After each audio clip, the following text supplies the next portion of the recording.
surtout, au grand jamais, de voler surtout jamais rien dans les cimetières. S'il vous plaît. J'étais kleptomane depuis toujours. Pas par paresse ou je ne sais quoi, non. C'était plutôt par ennui. Les objets volés m'ont toujours paru plus attrayants. Il me suffisait de les regarder pour revivre l'excitation du vol. Parfois j'avais peur de me faire arrêter. D'autres fois j'avais de vraies bouffées d'adrénaline.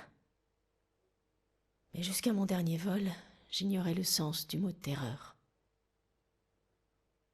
Je m'en souviens comme si c'était hier, malgré des années passées à essayer de l'oublier. Avec un groupe d'amis, on était allés au cimetière pour y boire quelques bières, comme on le faisait parfois quand on n'avait rien de passionnant à faire. On avait l'intention d'aller à l'endroit habituel, un vieux mausolée en ruine. Mais cette fois, l'entrée était verrouillée.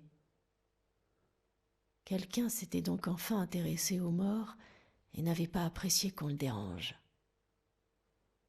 Alors on a décidé de se séparer pour trouver un autre endroit. J'ai fini par tomber sur un autre mausolée. Un des murs commençait à s'effondrer, mais j'ai réussi à me faufiler.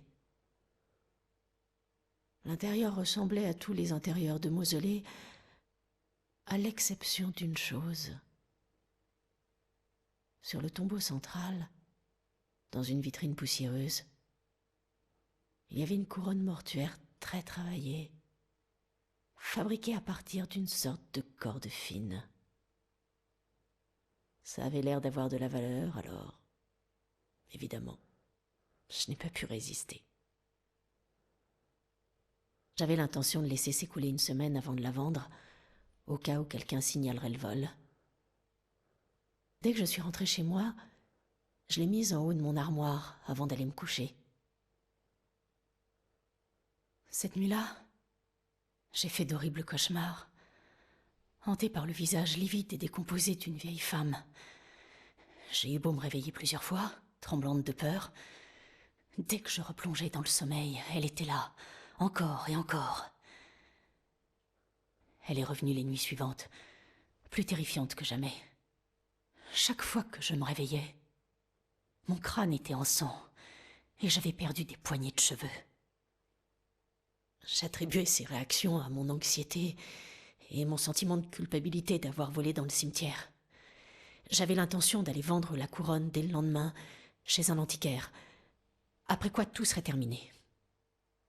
Mes os se sont glacés lorsque l'antiquaire m'a expliqué que la couronne n'était pas du tout comme je l'imaginais, tressée de cordes. Il s'agissait en réalité de cheveux humains, prélevés sur un être cher après sa mort, comme le voulait une coutume de la fin du XIXe siècle. Je voulais que les cauchemars s'arrêtent.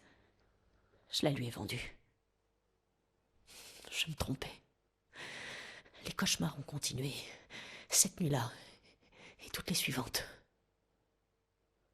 Depuis, je passe mon temps à chercher la couronne qui a été revendue pour pouvoir la remettre en place et dormir en paix. Ouh, ça fait peur. Non?